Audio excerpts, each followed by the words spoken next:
21-ամյա երիտասարդը զորակոչային հերթական ստուգումներից լուր դուրս եկավ, 18-ում առողջական խնդրի պատճառով տարկետում էր ստացել, հիմա բժշկական հանձնաժողովը որոշել է սահմանափակումով պիտանի եզին ծառայության համար, կարգն է փոխվել։ Տարկետման ժամկետս լրացավ, կանչեցին հերթական ստուգումներին ու պարզվեց, որ կարգը փոխվել է։ Այն առողջական խնդիրը, որով ես տարկետում եմ ստացել 3 տարի, այսինքն ինքը աննշան խնդիր չէր այն ժամանակ, չէ որ 3 տարով էին հետ գցել, ել չի համարվում ծառայությանը համար անհամատեղելի։ Ինձ համար ասում են սահմանափակումով պիտանի ես ծառայության,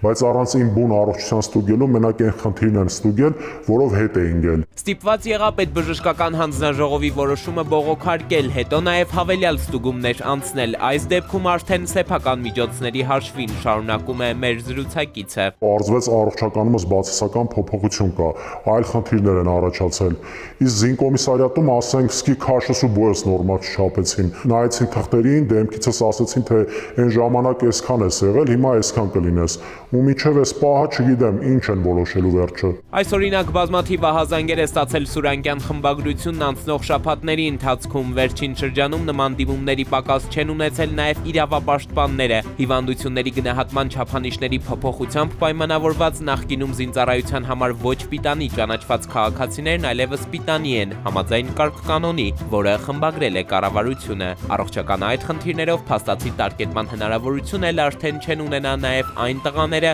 ովքեր նոր են հատել չափահասության, ուրեմն նաև զորակոչային տարիքի շեմը։ Հիվանդությունների աստիճանները կամ տեսակները հասցվել են մինիմալի, նվազեցվել են, նույնիսկ հարթաթաթության դեպքեր ունենք, որ նախկինում եթե նմանատիպ հարթաթաթության աստիճանի քաղաքացի էր, զինծառայությունը չէր թույլատրվում, որովհետև համարվում էր, որ համապատասխան կոշիկները կրելը վերջինիս չի թույլատրվում։ Հիմա տվյալ քաղաքացուն ասում են ոչ, դու կարող ես արդեն ծառայել, բայց հարց է առաջանում առողջական վիճակի հետ կապված փոփոխություն տեղի չունեցել տվյալ անձի մոտ։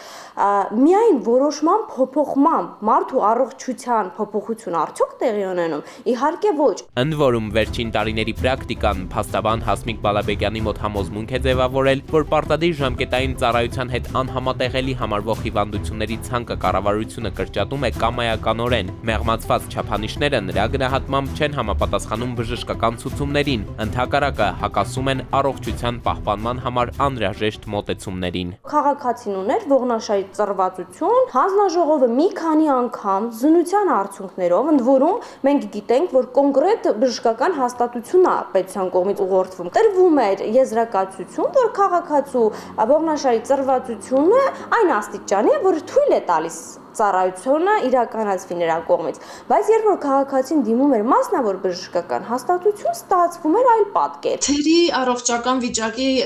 արդյունքների ներկայացումը տարբեր պատճառներ կարող է ունենալ։ Սկսած, այսպես ասած, մատների արանքով նայել, ուղղակի թեթև արձանագրել խնդիրը, ոչ բոլորը ունեն հնարավորություն սեփական ֆինանսական միջոցներով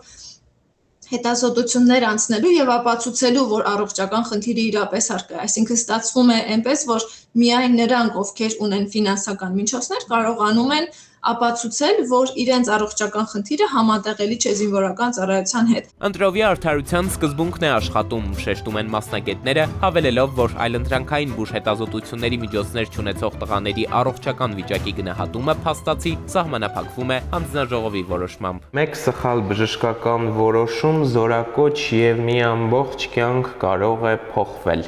Երբ առողջական խնդիրները ճիշտ ժամանակին ճիշտ գնահատականի չեն արժանանում կամ որ ավելի վատ է անտեսվում են, կարող են ունենալ նույնիսկ անդառնալի հետևանքներ, եւ սա չի կարող լինել միայն մեկ ընտանիքի խնդիրը։ Իսկ հարցը, թե արդյոք հնարավոր է սա կանխել, շատ հաճախ հնչում է ավելի ուշ։ Եթե սխալ առողջական վիճակի հետազոտման արդյունքում կայացվի կենտրոնական բժշկական հանձնաժողովի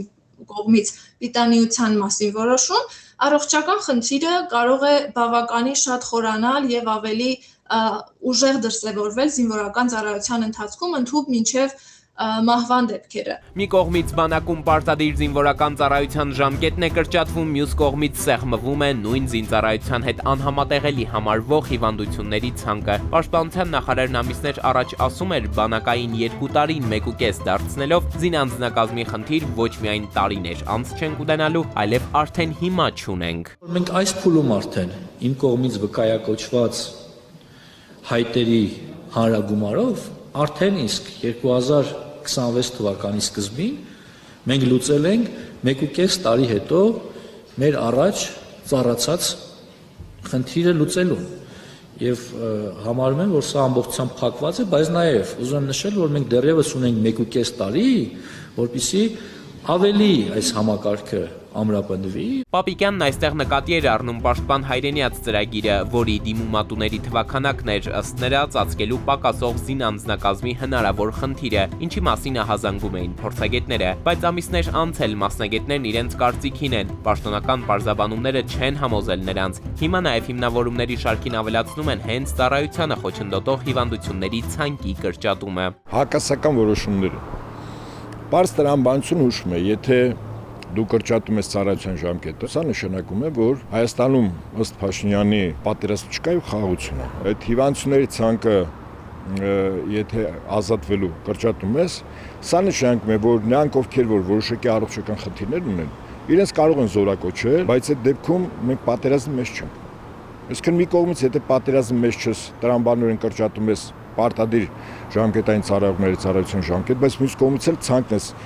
կրճատում, որպեսզի քանակ ապահովես։ Հետաքրքրական է նաև այն հանգամանքը, որի մասին Սուրյանկյան հետ զրույցում մատնանշեց մեզ ահազանգած քաղաքացին։ Մինչև այս պահը չգիտեմ ինչ եմ որոշելու վերջը։ Ըստ ռազմական փորձագետի, այստեղ եւս պատահականություններ չկան։ Առնվազն 2 հանձնաժողով են անցնում։ Իսկ դա ամիսների գործընթաց է։ Հիմա հարց, այդ ամիսների գործընթացը 2 օրում են անում։ Մասնագետի դիտարկմամբ այստեղ կարող է աշխատել հետևյալ սկզբունքը՝ բողոքարկման հավելյալ հնարավորությունից զրկելու նկատառումներով ծառայության մեկնելու մասին վերջնական ծանուցումը զինակոչիկին հանձնվի միայն վերջին պահին։ Էդուարդ Պողոսյան, Տիգրան Հունանյան, Անդրանիկ Ներկարարյան, Սուրանկյուն։